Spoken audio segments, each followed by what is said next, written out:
What's up, everybody? So it's been entertaining on my part to watch the rumor mill at work lately. It's kind of been working overtime. And for the record, to the person that posted this, I'm not trying to throw shade at all. I know they're just reporting on what they're hearing out there. So I've got their name redacted behind the subscribe button, and on the very off chance that they actually see my video, I've actually enjoyed and appreciate some of the stuff that you've put out there. I normally just assume that nobody knows who I am because all my views are the same 15,000 people over and over again. And then about once a year, they'll let a video go out into rotation. So what are the odds that they actually are going to see my video? So no disrespect intended whatsoever. I just happen to have been following this fog thing since the beginning, and now the latest is the fog is full of bacteria.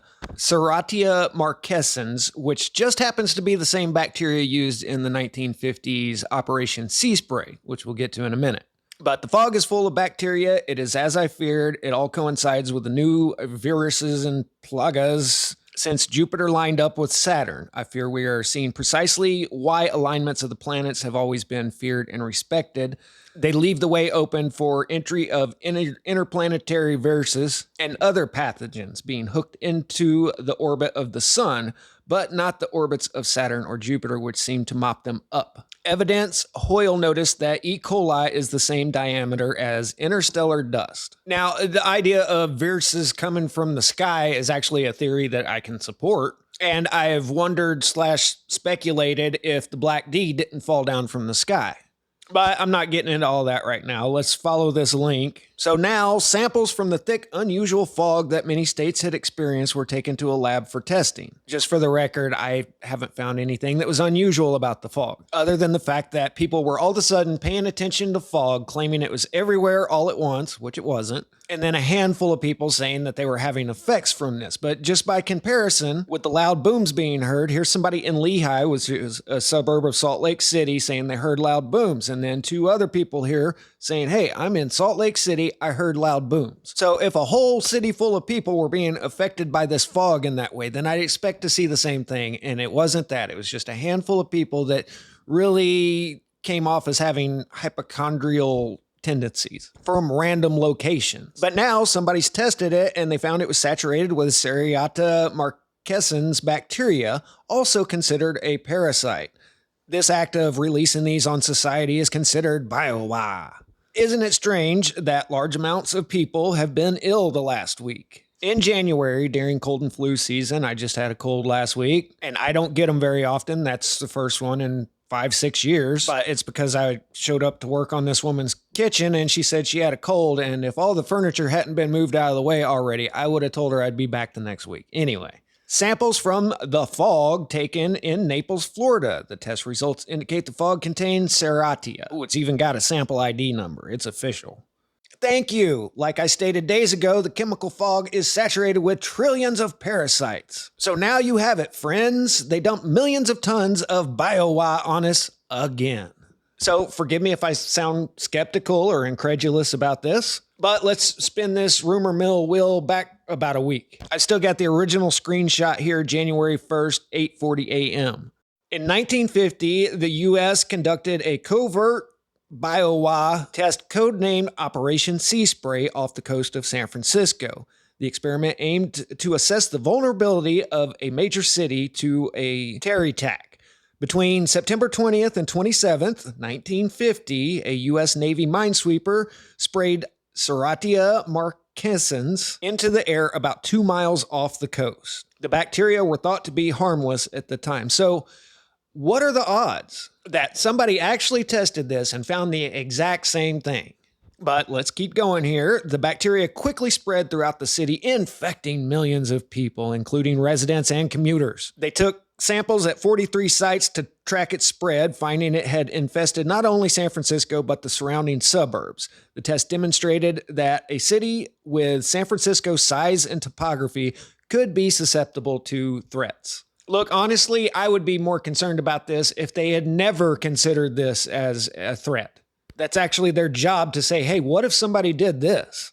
But consequences and legacy, although the bacteria used were deemed harmless, We'll get to that in a second too. The test success led to further experiments because, yes, if somebody did this with something not harmless, then there'd be major consequences. The testing continued until 1969, 19 years of this. The public was not informed of these tests until 1977. 8 years after it was discontinued. And then in 4 years from there, 1981, relatives of an elderly man who perished 6 months after the San Francisco test sued the government, alleging that the supposedly harmless bacteria used in the test had caused his demise.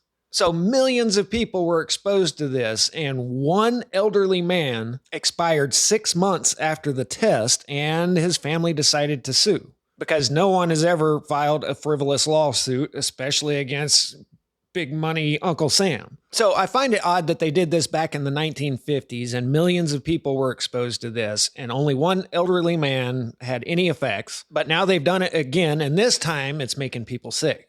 And just so you know, this is not an uncommon bacteria. It's found in water, soil, plants, and animals. It produces a red pigment, which can make it visible in wet areas like shower corners or wash basins. So back to the internet sleuths, types of Serratia infections observed in humans can cause urinary tract infections, bloodstream infections, pneumonia, ocular infections, respiratory tract infections, meningitis, wound infections, and osteomyelitis. But when I looked this up, I came up with, while it's generally safe for healthy people to come in contact with Serratia, as long as it doesn't enter the body, it can cause a range of infections, especially in people who are immunocompromised or critically ill. However, if you do get an infection, it is hard to treat with antibiotics. But for the people that do have effects from this, in 90% of the cases, patients have had a history of recent surgery or instrumentation of the urinary tract. So you have to have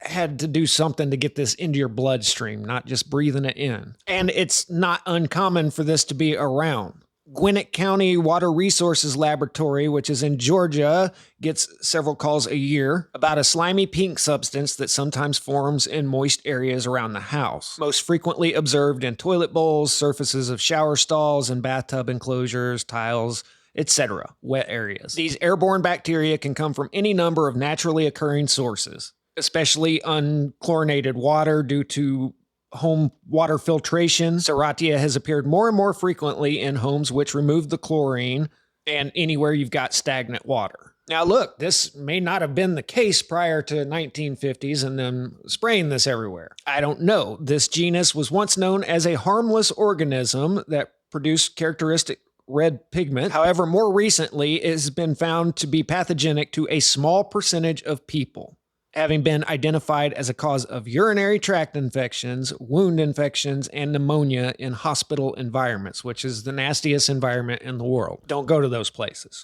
And actually, after I had already caught the cold, the lady I was working for said that she had recently been to a hospital, and I was like, great. But what do you want to bet that this Operation Sea Spray had made one lap around the Twitter sphere and somebody had seen the name, but they didn't actually read the article and find out that one person 20 years after the fact allegedly had a problem from this.